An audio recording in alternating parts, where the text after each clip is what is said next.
بسم اللہ الرحمن الرحیم۔ السلام علیکم۔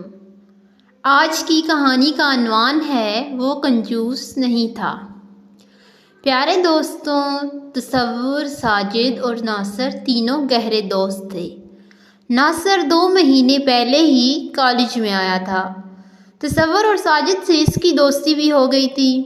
ناصر ایک متوسط گھرانے سے تعلق رکھنے والا خوش اخلاق لڑکا تھا۔ کلاس کے کسی طالب علم کو اس سے کوئی شکایت نہیں تھی، لیکن ساجد اور تصور اسے کنجوس کہتے تھے۔ وہ دونوں اپنے زیادہ تر پیسے سموسوں، چنا چاٹ اور دوسری تلی ہوئی چیزیں کھانے میں لگا دیتے تھے۔ ناصر ان کے ساتھ نہ جاتا۔ یہی وجہ تھی کہ وہ ناصر کو کنجوس کہتے تھے۔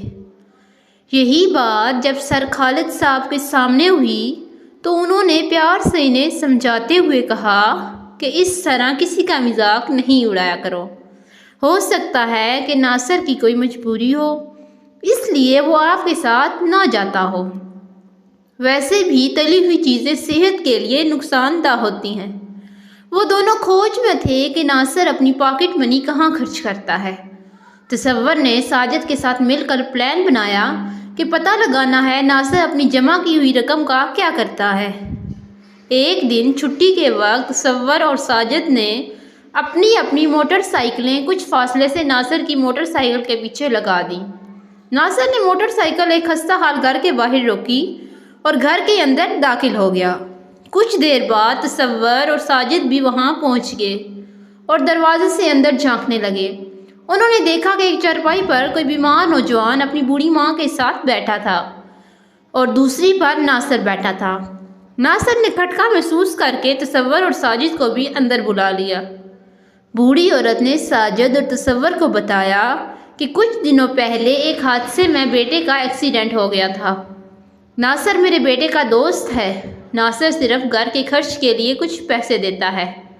یہ سن کر دونوں کو ناصر پر فخر محسوس ہوا اور انہوں نے فیصلہ کر لیا کہ وہ بھی پیسے بچا کر ضرورت مندوں کی مدد کریں گے۔ انہوں نے ناصر سے بھی معافی مانگی۔ سر خالد کو ناصر کے بارے میں پتہ چلا تو انہوں نے تینوں کی تعریف کی اور ان کے عزم کو سراہا۔ ساتھ میں انہوں نے ناصر کو بھی سمجھایا کہ کبھی کبھی دوستوں کے ساتھ کچھ کھا پی لینا چاہیے۔ اب ناصر اور اس کے دوست کبھی کبھی باہر کی چیزیں بھی کھاتے اور غریبوں کی مدد بھی کرتے۔ اب تصور اور ساجد اسے کنجوس نہیں بلکہ اپنا عظیم دوست کہتے ہیں۔ درد دل رکھنے والے لوگ عظیم ہی ہوتے ہیں۔ میں امید کرتی ہوں کہ آپ کو آج کی کہانی پسند آئی ہوگی۔